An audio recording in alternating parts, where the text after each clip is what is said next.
All right, guys, today we are going to be doing the periodic trends of metals lab, and I've already done some setup in the interest of time. I have already added universal indicator to each of the 14 test tubes. In this first set of test tubes, I have added distilled water. I just used a distiller and added the distilled water. And in the second set of test tubes, I used hydrochloric acid. They're all filled to approximately the same level. This is a qualitative lab, not a quantitative lab. One of the observations to make is the original color of the indicator. So you can see the first set is all roughly a yellowish green color. I would put that based on the color and the color chart, somewhere around a pH of 6.5.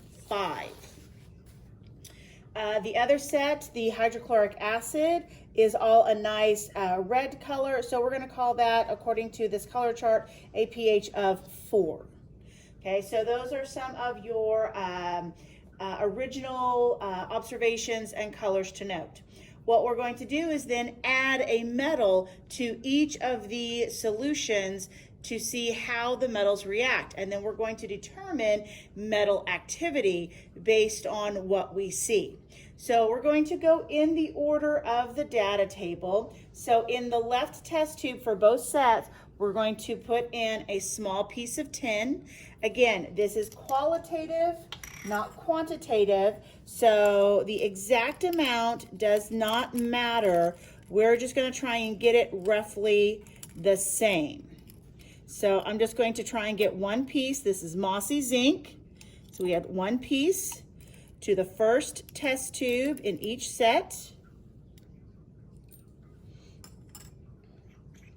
And we are looking for a change in color, a change in heat, or a change in the production of bubbles. So we're looking for those things. I don't see anything right now, so we'll come back to it, give it some time to react. The next test tube will be iron.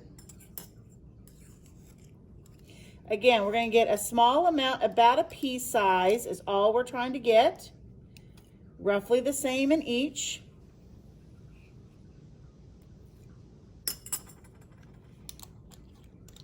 So the second one was iron. The third one will be magnesium. I'm starting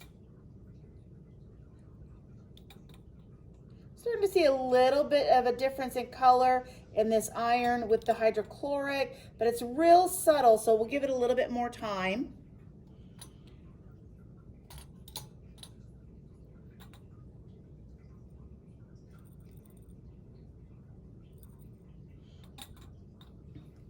Okay, the next one is going to be magnesium.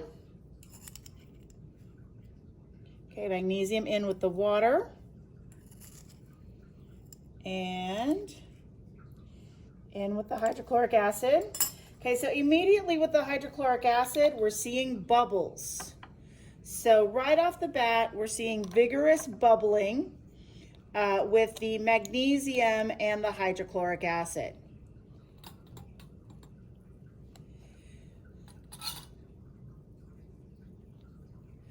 We're seeing some very slow bubbling with the magnesium and the water. It looks like we're getting some subtle color changes as well. And we're going to continue to let these react, see what they do.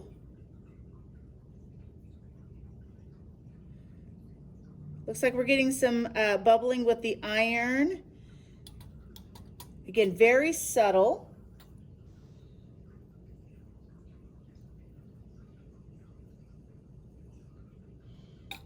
We're going to reserve our judgment until we're done with everything, but definite situation going on here. And this test tube feels slightly warm to the touch.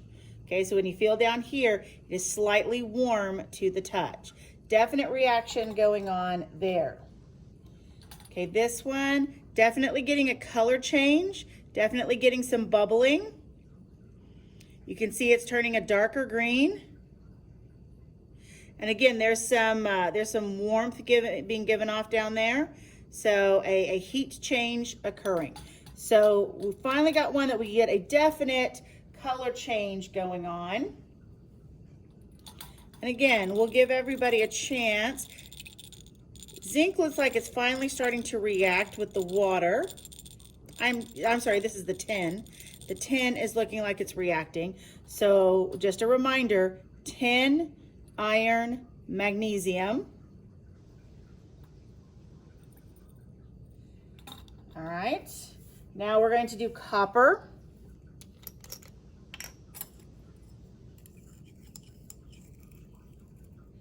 It's a little bit harder to get some out. So we're just going to add a pinch. A little bit easier to add that way. And add a pinch. And let's see if the copper does anything. Nothing dramatic right off the bat there.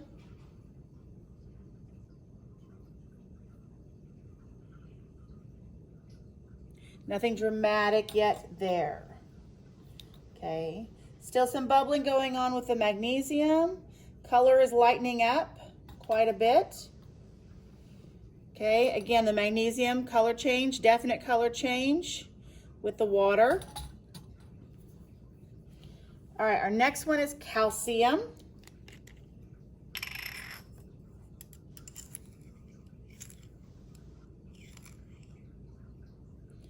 Okay, add it to the water. And we get an instant color change to purple, and again, some very vigorous bubbling. So automatic color change, lots of bubbling going on there. Very strong reaction to that. Okay, let's try the calcium with the hydrochloric. And lots of bubbling already. Lots of bubbling. Warm to the touch. And you can see lots and lots and lots of bubbling going on there. Lots of bubbling. Much faster than the magnesium. Still some bubbling going on with the water. Get that color change.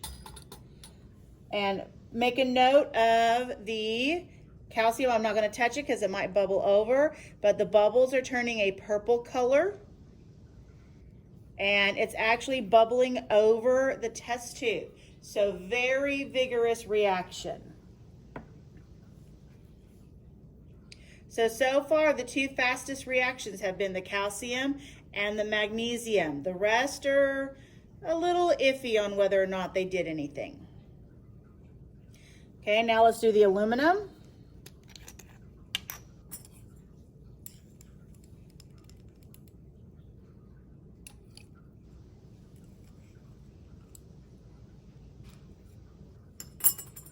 Okay, the aluminum did change the color of the indicator, got more green.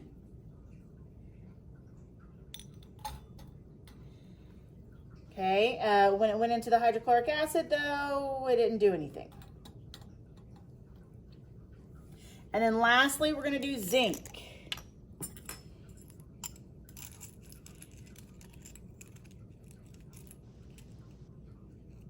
Okay, these are mossy zinc, so these are pretty large pieces.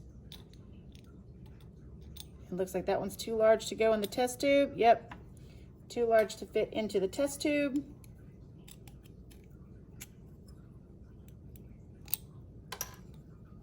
So let's find a smaller piece, if we can. There we go, that's a smaller piece. Okay, looks like an instant color change down there. Trying to get one more piece. There we go. Add it to the hydrochloric acid. So we have an automatic color change, turning a little bit more green, and some very subtle bubbling coming off. Too early to tell on the heat.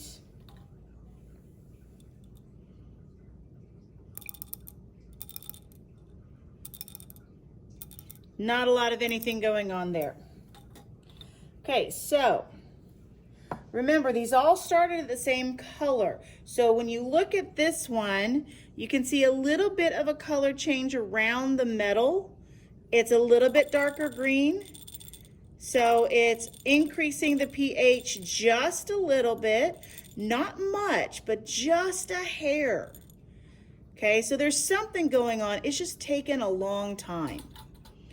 All right, this one made it look a little bit more yellowy orange. So there is something, but again, it's really subtle. It's still right there around that pH of 6, but a little bit lower than it started. Okay, this is definitely a change. Okay, looking at the scale, I'd put this up at a pH of 8, a nice Kelly green color. Okay, and remember we saw bubbles on this.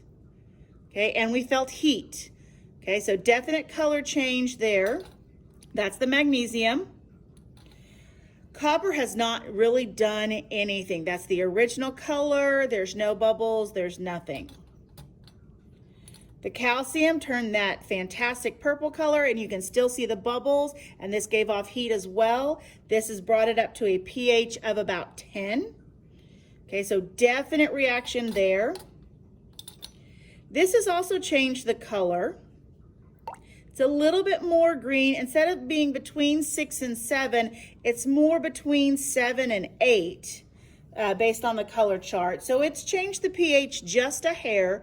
Again, not dramatic, but just a little bit to count as a little bit of an activity.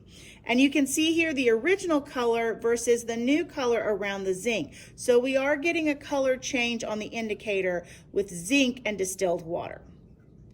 Shake that up a little bit. Again, that's going to put it up at around a 7 rather than the original 6 to 6.5 that it was.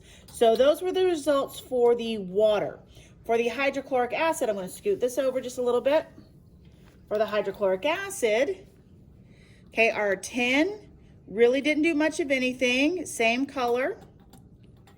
Okay, this looks a little bit more of an orangey color, but that could be because of the iron floating in it. So I'm really going to call that a negative result, a no change. The magnesium, however, we still see lots of bubbles, It gave off heat. We mentioned that before. And it's changed color to kind of an orange color. So definite something going on there. All right, the copper has not done anything. Same original color, no bubbles, no heat, nothing going on there. Okay, again, I'm not going to pick this one up because it has stuff all over it, but you can see that the calcium with the hydrochloric acid reacted so vigorously that it overflowed the test tube. It's got a solid purple color, which is a pH of 10. We had heat and vigorous bubbling. Okay, and then for the aluminum, I see no color change. I see nothing going on there. No heat being given off. And then the tin, we see some bubbles. There's some bubbles. So there's something going on, but it's going super slow. Super slow with no change in the indicator color yet, but just a few bubbles here and there. Very subtle. Okay, so that is your observations and final color results. Make sure on your data table you include the location. So for instance, for 10, I would like you to put group 4A, period 5. So group number and period number.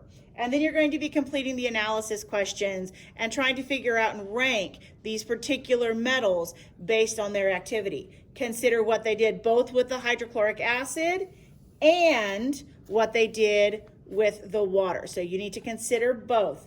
And the speed at which they reacted is also a component. So not just did they react, but also how quickly did they react.